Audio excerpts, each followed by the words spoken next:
Não adianta nada você ter vontade, não adianta nada você ter um plano, se você não fizer com que isso aconteça.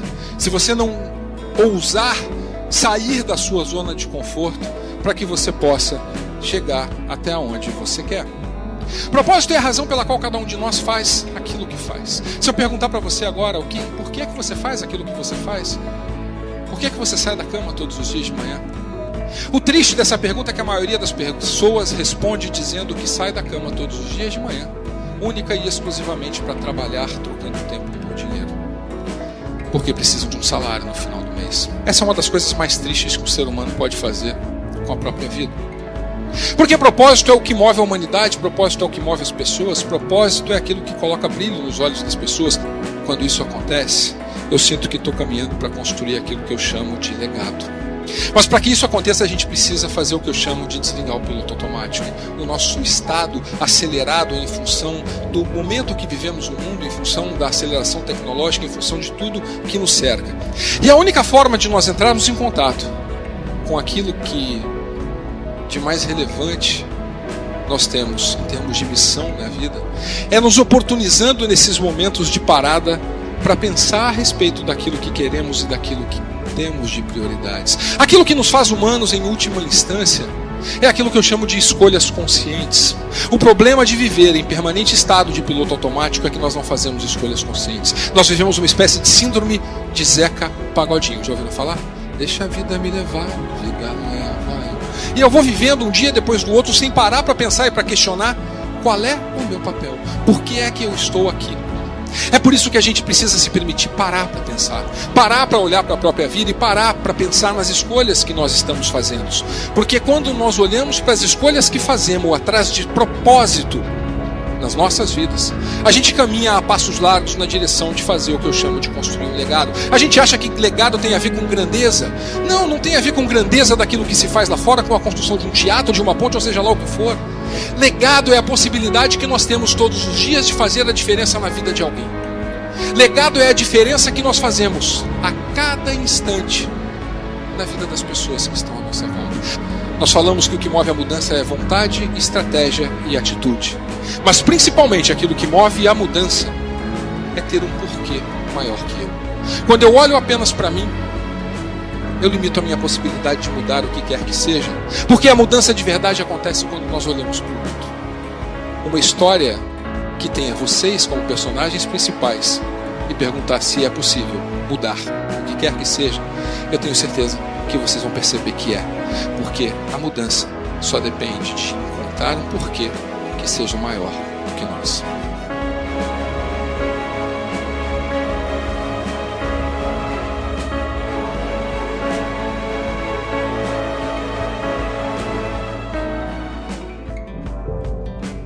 Nunca se renda à mediocridade, nunca limpe o sangue no olho. Eles querem que tu se contente com pouco. Pouco dinheiro, pouca diversão, um relacionamento mediano, amizades rasas, uma vida mediana. É normal ter medo do futuro? É claro que é normal ter medo do futuro. O mundo tá caótico, mas não é porque o mundo tá caótico que tu vai se voltar pro caos do mundo. Se volte sempre pro indivíduo e não naquilo que tu não tem controle. Isso significa tu dar atenção para aquilo que tu tem controle, para você mesmo e não pro mundo como um todo, para os problemas do mundo. Isso você não controla. É simples, se o mundo está mais difícil, fique mais forte e encare tudo isso como se fosse um jogo. E tu não tem uma ideia de como vai ser teu futuro, tu não tem uma carreira e não pretende ser o melhor na tua área, ou não tem uma ideia genial de negócio, então tá na hora de tu começar a pensar em que buraco tu tá jogando o teu tempo e desperdiçando a tua energia vital. Sinceramente, cara, começa a pensar quantas horas por dia tu gasta nas redes sociais, admirando a vida das outras pessoas e vendo como a vida das outras pessoas é melhor do que a tua. Na verdade, não é melhor do que a tua, porque essas pessoas fazem as mesmas coisas que você. A questão é que você faz isso como se fosse uma droga. Você consome essas informações como se fossem droga. Está tentando ficar cada vez mais conectado quando na verdade deveria estar se desconectando daquilo que não importa para ti. As pessoas reclamam que elas estão cansadas, desmotivadas, desanimadas, mas nunca param para pensar quais são as coisas que estão drenando a energia vital delas. A motivação está aí, ela sempre existiu. Quando você está desmotivado é porque alguma coisa está drenando a tua energia vital. O que está drenando a tua energia vital hoje? Tua motivação? São as filas, o trânsito, o Instagram, são as drogas, o álcool, são as ideologias, é a guerra dos sexos, é um relacionamento problemático, é uma paixão não resolvida, a ex que terminou contigo. O que é que está drenando tua energia? Tanto a física quanto a mental. Entenda isso de uma vez por todas. O teu maior ativo de investimento não é dinheiro, é o teu tempo, é a tua energia. Onde tu coloca a tua energia? Onde é que tu coloca o teu tempo? Por mais que pareça papo de autoajuda, mas a matemática do sucesso é muito simples. Bons hábitos mais corpo e mente potentes mais conhecimento igual a sucesso e criação de realidade.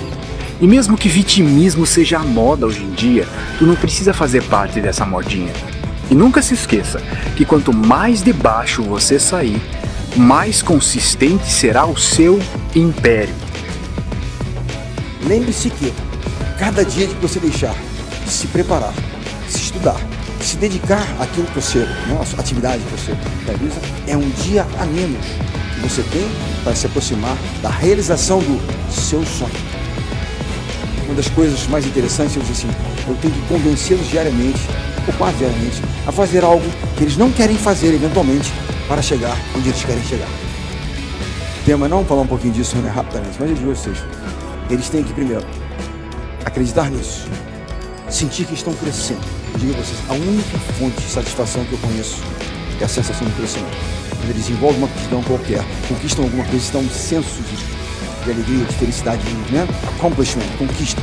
Isso gera realmente satisfação. É por aí que a gente tem que ir. Mas preparação. Mas quem de nós não se lembra daquela pessoa e diz, se não fosse por ele, eu não teria chegado lá. Se não fosse por ela, eu não teria alcançado aquele patamar. Até papai e mãe às vezes, né? Nós falamos isso. Mas o fato é que é do papel. Que é o líder, ao coach orientador, não cabe fazer aquilo apenas que é conveniente no momento, mas sim aquilo que é certo. O que é certo muitas vezes não é popular, não é agradável, mas é o certo a ser feito. Há de haver um propósito, propósito, construir propósito, o que move aquelas pessoas? Qual é o seu porquê? Porque os jovens, eu falo sempre isso, perder não é fracassar. Essa é uma das coisas que nós temos que ensinar aos nossos jovens. Eles querem empreender, eles querem realizar, vamos dar possibilidades a eles. Entender que o erro faz parte do processo. Ah, você briga muito, brigo sim, mas eu não brigo quando eles erram. Eu brigo quando eles estão focados, quando eles não cumprem algo que foi pactuado. Mas quando eles erram porque tentaram alguma coisa, ok. Eles que aprendam rapidamente, usem aquilo como experiência para não errar de novo. Então, aproveitar aquilo. Porque nós rotulamos muito o erro como um fracasso. Errar não é fracassar. Perder, quem praticou esporte nunca perdeu. Só não perdeu quem não jogou. Só não errou quem não tentou fazer. Perder não é fracassar. Desistir é. E eles desistem muito rapidamente. Gerar resiliência significa lidar com essas situações permanentemente. Esqueçam. Sigam em frente. Você tem o direito de escolher o que planta, mas não tem direito de escolher o que colhe. O plantio, ele é opcional.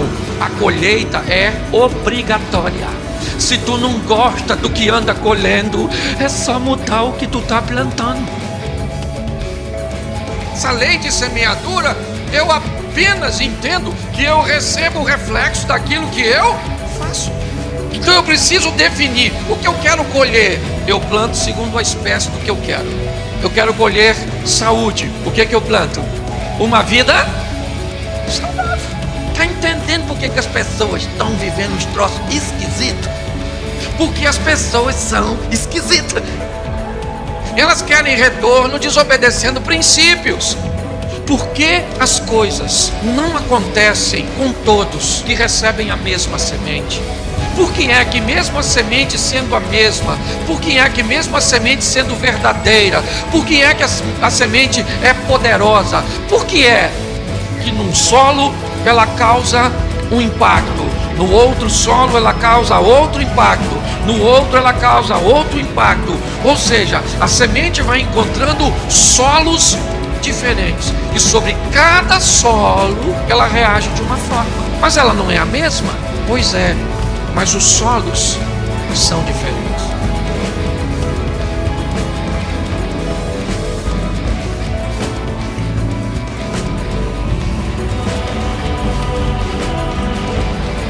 E é por isso que eu acredito no sorrir para a vida. Porque pode estar difícil. Porque a vida tem os seus obstáculos, tem as suas dificuldades. Mas sorria para ela. Porque todo mundo tem obstáculos, tem as suas dificuldades. O simples fato de você sorrir faz com que você mantenha o foco. Faz com que você seja determinado. E é uma escolha. Nós temos que ser determinados e ter o foco e sonhar. O sonho nos move. O sonho faz com que a gente mantenha o foco. O sonho faz com que a gente seja determinado a realizar aquele sonho. Sorria. E ali eu falei, poxa, é isso. Porque eu estava me achando inferior. E esse é o grande problema. Você se achar inferior a alguém. E ali eu entendi que você ter braço ou você não ter braço, você ser loiro, você ser moreno, isso não define quem você é. O que define nós está dentro de nós. A ter o foco no que eu queria realizar. Sempre olhe com uma outra perspectiva as coisas. Tenha foco. E é isso que eu entendi, que a gente pode realizar grandes coisas se a gente for determinado, se a gente tiver o foco. Se você for uma pessoa focada, né, então você logo vai entender o seu propósito. Você vai ser determinado a realizar e concretizar esse seu propósito. Mas o nosso propósito ele é muito maior do que a gente imagina às vezes. Mas basta você ter o foco realmente, ser uma pessoa determinada. E quando você se concentra em tudo isso, você de fato consegue mudar o impossível. E essa é a grande lição que eu tiro dos meus pais. Meus pais nunca falaram pra mim, você não vai conseguir.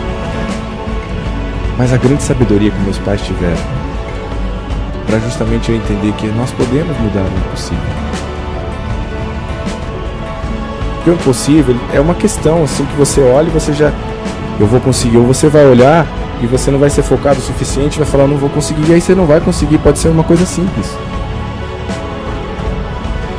Então, às vezes, nos momentos muito difíceis da nossa vida, a gente vai mudar o impossível, a gente vai inovar, e às vezes vai te perguntar, da onde veio essa ideia? Então são desses momentos que a gente vai mudar o impossível, a gente vai inovar. Continue mudando o impossível, continue fazendo isso. Faça a diferença. Sabe por quê? Porque quando a gente muda o impossível, a gente se torna exemplo. O que adianta se a gente não viver isso? E isso eu acredito muito que todos nós podemos ser um grande exemplo. Então, busque ser a sua melhor versão. E eu digo para vocês, busque ser o melhor exemplo que vocês podem ser. Busquem ser o melhor pai, a melhor mãe, o melhor colega de trabalho. Porque dessa maneira a gente vai impactar o mundo, a gente vai fazer diferença. De você ser o exemplo, de você realmente fazer a diferença onde você está. Porque você pode ser e inspirar as pessoas. Isso não tem uma coisa tão gratificante de alguém chegar para você e falar, você me inspira. Melhor ainda é você poder inspirar quem está ao seu lado. É ir fazer, né? Tem que acreditar que isso vai fazer a diferença